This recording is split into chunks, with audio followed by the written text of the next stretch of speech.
On today's special episode of Homeworthy, we're bringing you 6 fabulous design ideas for hosting intimate gatherings, lavish dinner parties, and everything in between. From curating the perfect tablescape to decorating indoor lounges, these tips from our tastemakers will surely make you the host with the most. Enjoy!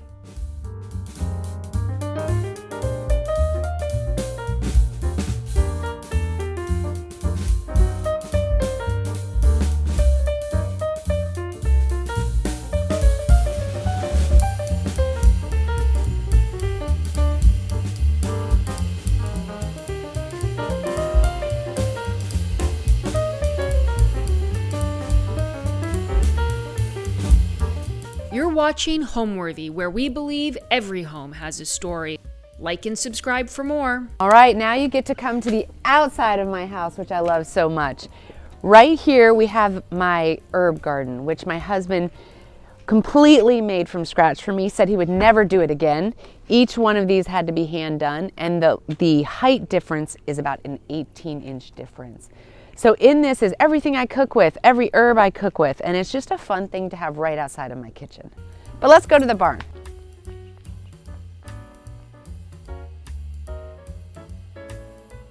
Okay, we are in the barn. This is my happy place. And I think it's because we've just created it from the very beginning until now. So I found these huge wheels in Philadelphia at kind of a salvage place. I think they held wire at one point, but they're hollow and they're very light. So I had them wired for lighting. Actually, for my daughter's wedding, we put hops up on top of them, which just added a lot of green, pretty for the wedding itself. I had the Amish make this table. We do all big family meals, entertaining. It seats about 32 just at this table. And so I love to create different tablescapes. Now, obviously, we're in fall, so it's been fun to bring in all the fall foliage. So over here, we have kept track. My daughter writes different events down. We put these boards up on either side of the door, and she writes different special events that we host. So instead of having, a guest book saying different events, my daughter does the board, which leads me to one of my favorite things, which is we didn't want a guest book. So when we originally were building this, we found a log and we got something to burn. And when guests would come, they would burn their names into this, and it became our guest book. So there are names burnt in all down the log. We're in here a lot. We even have a large screen that we do movies in here. This barn was originally 10,000 square feet, and it burned down in the 1950s. So we really wanted to recreate another barn atmosphere for all of the company, and I have a huge family, so that we had a place to really congregate. But we didn't want to take away from the stone ruins, which is a large portion of this. So we built a smaller barn in the same square footprint. So that's what we created, was this. One of my very favorite places in the barn is our bathroom. And I know that sounds a little crazy, but in this bathroom, what we've done is we have taken photos from every family vacation and we put them on the wall. So if you look at, as you're sitting in the bathroom, you get to see everything we've done as a family over the last 20 years. Hello, my name's Alex Papakristides, and welcome to my partner and I, Scott's home on the Upper East Side. Today I am going to talk to you about setting the table and how much I love to collect and show you all the different things that I have and how I love to mix and match and just sort of, the magic and the fun of setting a pretty table.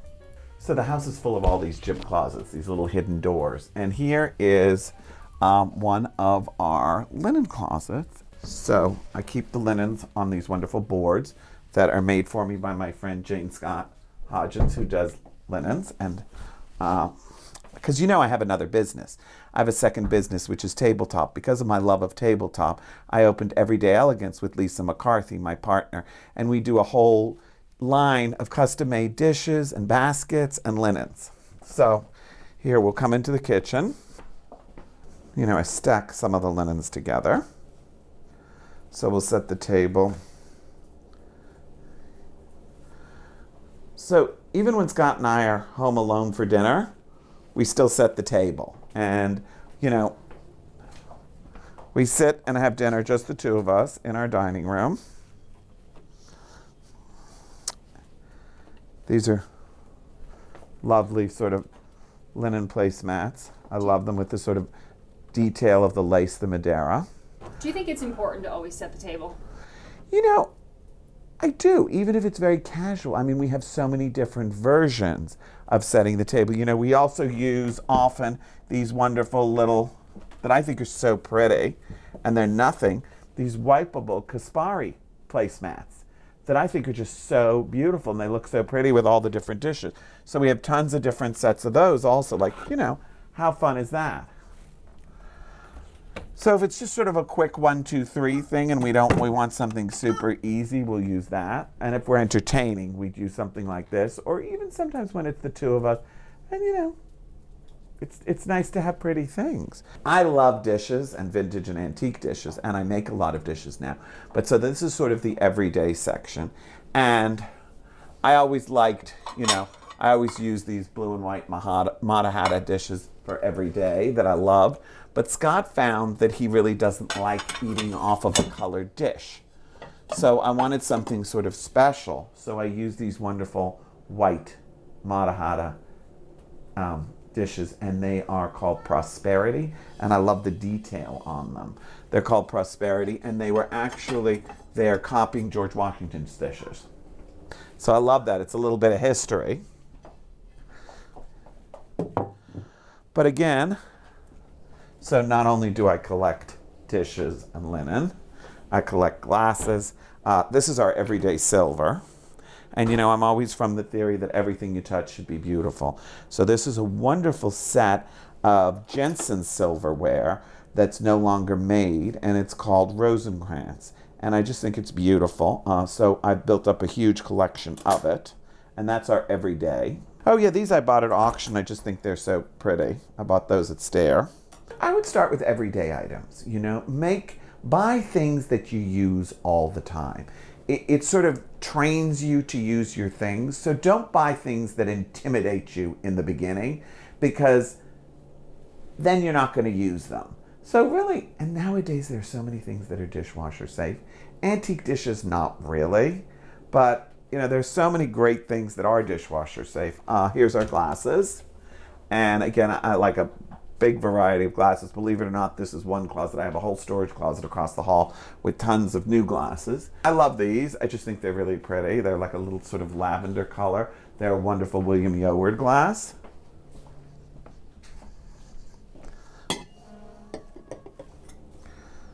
Oh, this I bought recently. This is so beautiful. This is Puy Faucon.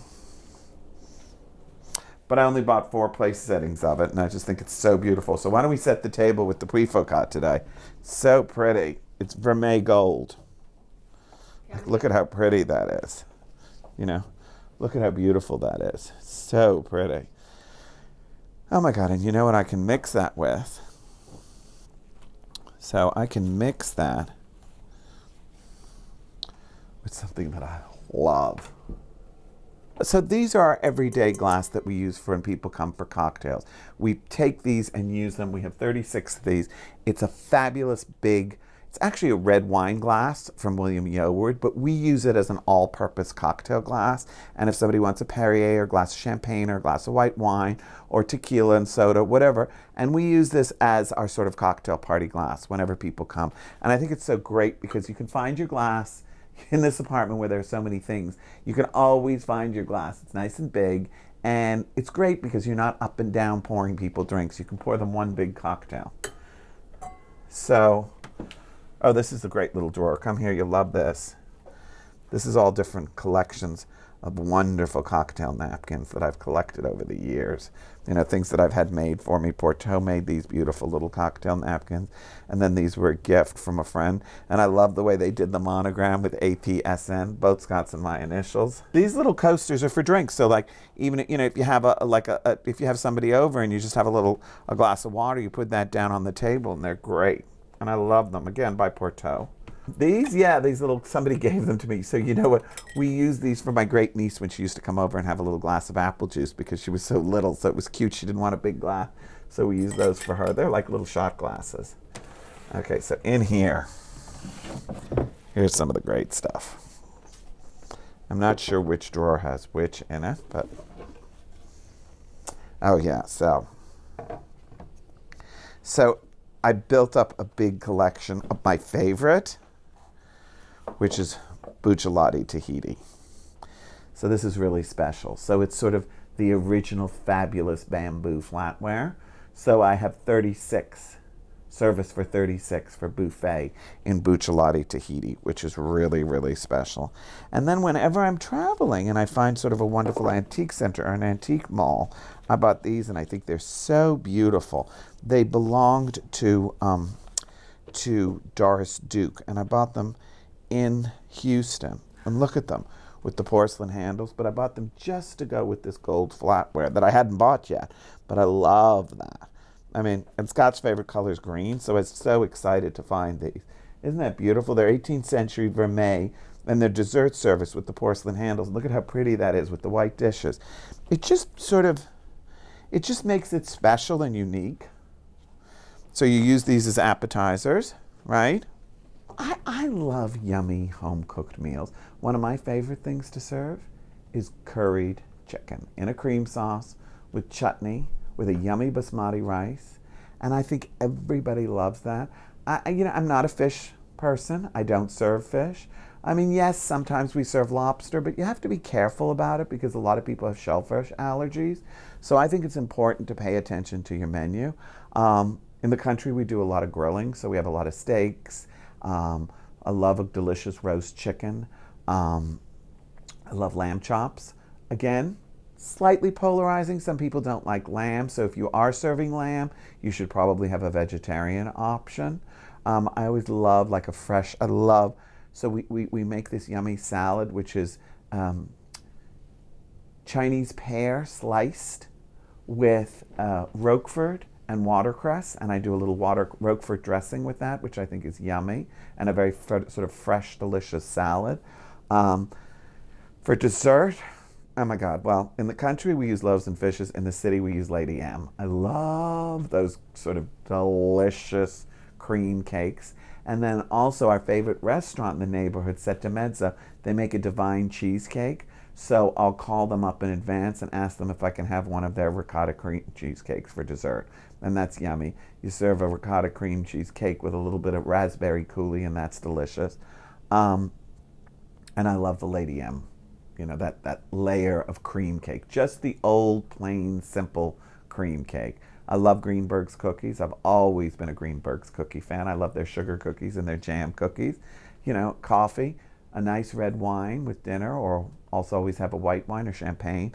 And I always believe in having, I don't drink Diet Coke, but I have it in my house because so many people like these things. And to me, my mother always trained me to be a good host and to be hospitable. You're just prepared for everything. And that's really the way to be. Just have choices.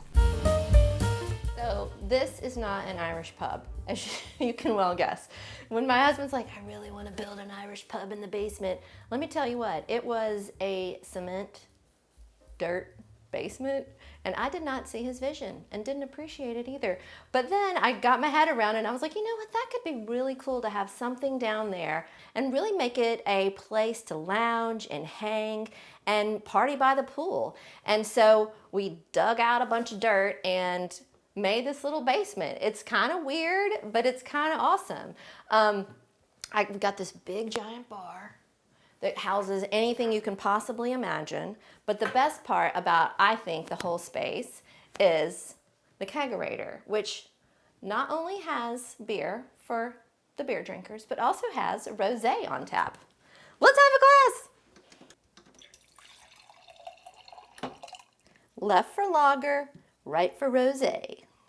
Cheers. So we actually call this bar Frenchie's on the Waterfront. It's named after our dead French bulldog, Mr. French, who still lives with us in our hearts. And it's on the waterfront because it's by the pool. So welcome to Frenchie's on the Waterfront. So you'll definitely notice that there's a totally different color palette down here. And since it's a basement and the ceilings are pretty low, like quite a few places down here I can touch the ceiling. And there's lots of ups and downs with ductwork.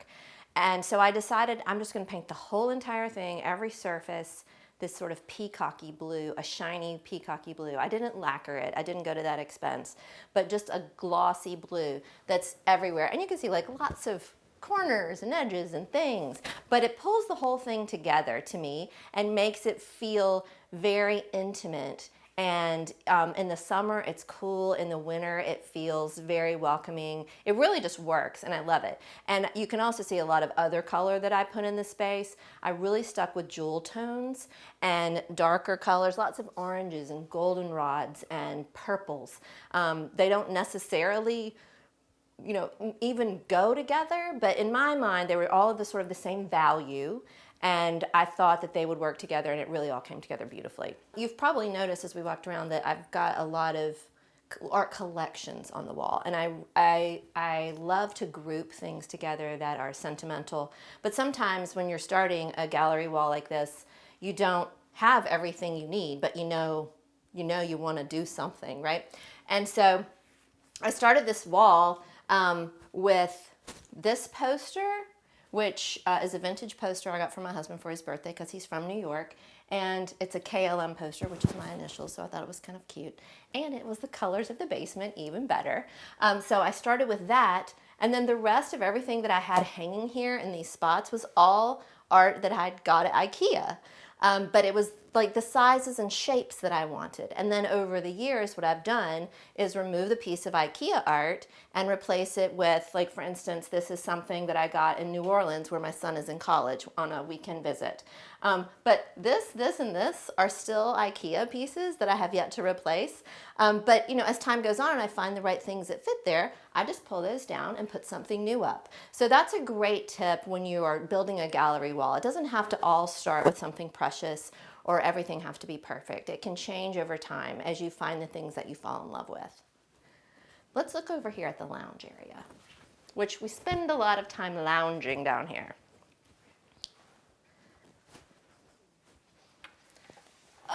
So I fell in love with a hotel in London called the Dean Street Townhouse. And it had a lot of this sort of navy peacock blue and also golden velvet and beautiful brown leathers. And I was like, I've got to have that. I got to figure out how to get that into my life. And so when we started building this space mentally, I was like, a velvet banquette.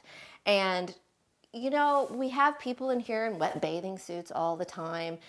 And we eat down here all the time, have dinner parties down here, and it looks great. And this isn't a performance velvet or anything, it's just a velvet, and it's really performed well. And I've decided, just to let it all go mentally. It's okay. Like, what I really want is people to be comfortable and to live in the space and not worry about it. So the first time someone sat down in the red bathing suit, I was like, and then I was like, it's fine. This home is here for us to live in, and that's what we're going to do. We're going to live in it and love it. So here's our beautiful velvet banquettes with some silk velvet pillows that bring out the same colors of the walls. A fun little llama from Anthropology brings it all together. And really, it's just a wonderful space. And I've got friends that have little kids who love to come and swim at the pool too. And they love this little spot right here. Look at these little vintage chairs I picked up. And again, trying to mix in something vintage with something new so it doesn't all feel like you picked it up at the same spot on the same day. But I loved the color. I thought the jewel tone of the purple was beautiful. It wasn't something I'd planned for, but when I saw it, I was like, you know what, that's gonna work down there. And the kids love sitting at this little low table. They pull this little stool out. Again, y'all, some more animal print. I can't resist. I told you, it's in every single room. But they sit here and they feast like they're kings and queens, thinking that this was made specifically for them, which I just love. Here is the most prized possession of my children in the home. If the home were to burn down, I think they would come and grab the PBR sign, which we actually got from a local bar restaurant here called Cow Tippers when it was closing for good. It was a sort of an establishment in town. So when it closed, we had some inside scoop and we were able to scoop this up and bring it home, and they just love it. And I just sort of think it sets the tone for the whole space as a place that you're here to have fun, relax, and have a good time and hang out with your friends with the king of beers. No, it's not the king of beers. It's the blue ribbon. You know what? I'm not a spokesperson for PBR. I feel like a lot of times people waste money on impulse purchases, and they'll see something that's on clearance or for sale. I do the same. I'm just as guilty. But if I know that, I need a console here, or I'm going to need this size chair there, I can keep my eyes open and keep my wallet ready. But the other thing I think is important is to decorate the spaces you use the most. A lot of interior designers that I've spoken to in the past and worked with always say, oh, do your master suite, do your master bedroom, you're there a lot and treat yourself and it's where you are at night. But for me, what I wanted was spaces where people were all the time. So the dining room, the kitchen family room, the living room where people sit, those are spaces that I needed to have at least functional pieces in right away. And the decorating, the layering, all of that can come, over time. To me, it has to evolve over time, or else it looks like you went into a store and bought it all and, maxed out your credit card and filled your house up.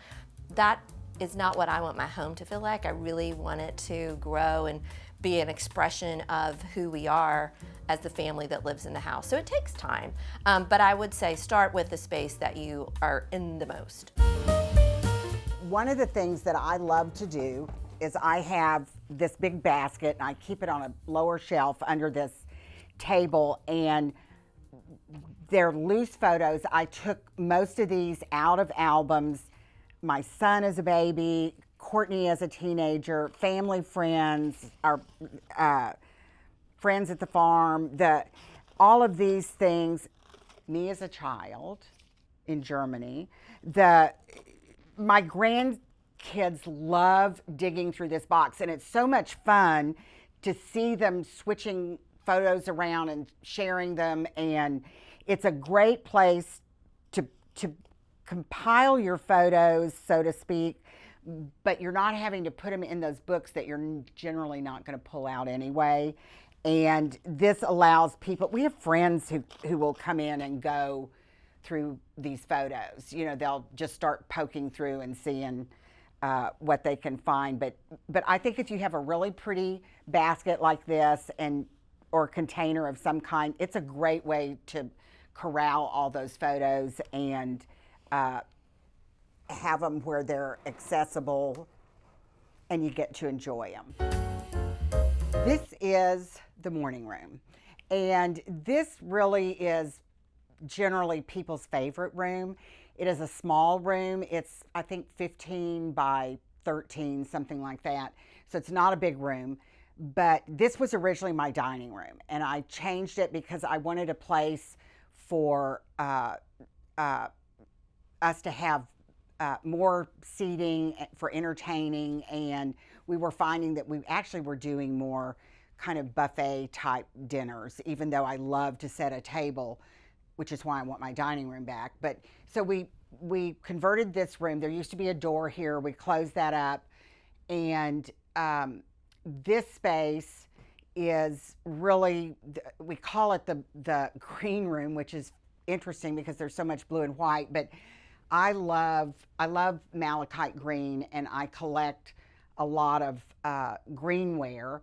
And so this cabinet, this is an English chinoiserie cabinet that's an antique. It's not a very big cabinet, but in this I have, this is my little dachshund Henry is in this little Egyptian box. There's his picture, and I have everything. This was part of a set presented to my father. This was from Win Morton, our family friend from my parents when we lived in Europe. And I traveled a lot on my former career. I traveled a lot in the Middle East. And so there are things from that. And so everything in there also has a memory or a reason for being there. So these prints that you see here are the same prints that Lee Radswell had in her, these are museum prints, these are new, that she had in her Paris apartment and then ultimately gave to Tory Burch. But we love these, and I have a set of 12 of them, and I think they bring so much life and color to this space that I knew that was what I wanted to go on that wall. We spend most of our time in here. It's full of things that are especially important to me, that I love. That this is a painting that was done by Wynn's partner and our dear friend Harry Lewis, and this was painted in the 1950s, and these were part of their Majolica collection that hung in their home. And then as you come over here, this is just a wonderful little camel table that I loved. It's cockamamie and kind of quirky looking, and then more vintage paintings. And then this is one of a pair of these grotto consoles that Courtney and I loved, and we had these faux tortoiseshell tops made for them so that they're painted. I generally prefer painted woods to a natural marble or stone of any kind. I love the fact that it has a human hand to it, and it's just a little more relaxed and quirky to me. Then all of the seating in here is very comfortable. Everything's meant to relax and just kind of ease out of your day. And then these are some of my design books that I keep. Another gigantic TV. These can close. The truth is, I never close them, but they could if I needed to. It is a cheetah carpet. Yes, it's Stark by Stark, and it is a cheetah wool carpet. And this is my favorite rug that I use either in projects or for myself. It's just almost indestructible. It never looks messy, and it reads like a neutral. So I really do love it, and yet it has a little bit of a wink to it, to me. Over here's the dining area. Again, as you knew, that this isn't just a private space for me, it was a space for me to have multiple people in gatherings. So I have a table that seats 14 people. I wanted it to feel still homey, yet have a place that's grand enough to entertain a lot. What's interesting, the chairs, like these chairs are a couple hundred years old, and they were out of an old castle in France. So I just found all of these old pieces, and these are actually just more of a modern chair, believe it or not, and I had one of my friends that's an amazing faux finisher match them. So each one of them have silk cushions. Again, it's all about comfort. These were some interior doors that were they were on the inside of the entry, and I didn't know what to do with them because I didn't need them. So I ended up having them cut out and put here and made into a big china cabinet. As I said, they didn't leave me a lot, but what they left me, I used completely. I wish they would have left me more. And now we'll go into the kitchen, which used to be the altar of the church. It's a really grand space. I love the idea of my food being cooked in what used to be an altar, right? It feels very sacred. Again, I love home, I love family, I love sharing, I love cooking. So having a space that's big enough that people can sit around while I'm over here cooking a meal feels very resonant with me in my life. And I just chose it to be really white and bright. I felt like that brought the energy of the church. You know, we think of churches as these holy places. One thing I will tell you, design-wise, that I love about this space, I love the elevation, I love that it's a special space, but also this piece that I had etched out of metal. This was a poem that my daughter called me one day and she said, "Mom, if you were a poem, this is you." I asked her to write the poem out, and I actually gave it to my graphic designer, and she designed this, and we had it etched out of metal and backlit. So you'll find throughout the house I have lots of pieces and things that aren't particularly beautiful to other people, but that are really special and precious to me. Yeah, so you'll see in the house I have lots of trees and flowers and plants, and even, you know, if anybody, you can Google my story online and hear a lot about it. Most of my life I didn't have very much money, but fresh flowers were never an option. If I had to go pick them on the side of the road, they always made me happy. So anytime you come into my home, you'll always see fresh flowers. Also, you'll never see any fake plants. Everything is real. This tree, actually, her name is Dolly, because one of my friends, when I brought her in, it took 10 guys to bring her in. It's so massive. And one of my friends said, "Wow, she's really top heavy." And I said, "Yeah, let's name her Dolly." So that's why her name is Dolly. But yeah, I have fresh plants everywhere. They all have names. I do believe that they bring a living, vibrant energy into the space, whatever your space is in. It's funny, I was in Hawaii and I was staying in this rental home, and the guy had fake plants in there, and I was like, oh my God, this just feels so dead, you know? So if you're listening and you have artificial plants, I suggest that you maybe trade those out. Yes, it does take a little more care, but also they give a lot of oxygen and energy to your space as well. Welcome to the dining room. This is the place that's very special. It's a nighttime room. The whole front of the house is really nighttime rooms. They're actually meant to be seen and viewed at night. They're very cozy. And if you look here, this actually kind of, this whole area kind of is the whole theme behind this room. It's elegant dining, meat domes, things like that. We do French service. We do Russian service here when we have clients and friends and family. And this here, I love this. This is actually an old church door. It actually was part of some big cupboard or something. We don't know exactly what's going on here, but we know it's about food. And if you look here, we call this the potato chip tree. We don't know exactly what kind of tree it is. But if you look in all these baskets, there are these little leaves, and every one of them are full of these leaves here. And if you look here on this side, this man is blessing them, and it looks like they're fermenting them somehow. And this woman is drinking out of a ewer. And so we think it's probably some kind of a alcohol making scene. There's an allegory to this, obviously. We've just never had anybody that could actually tell us exactly what this is. But we know it's an allegory about food, and it kind of goes with our room. If you look at the ceiling, we did the ceiling to Chiswick Castle in England has a ceiling much like this, and we copied this. Jonathan and I made this. And this particular light that you see here came from the Park Plaza Hotel in New York City. It was something that Jonathan's father removed from one of the hotels. He was a general contractor, and he worked at redoing some of the hotels in downtown New York. I collect continental silver. It's an 800 silver. It's not quite as pure as English silver or the French silver, which is the purest of all. This is German silver, and it's in the Rococo taste, and I just love this stuff.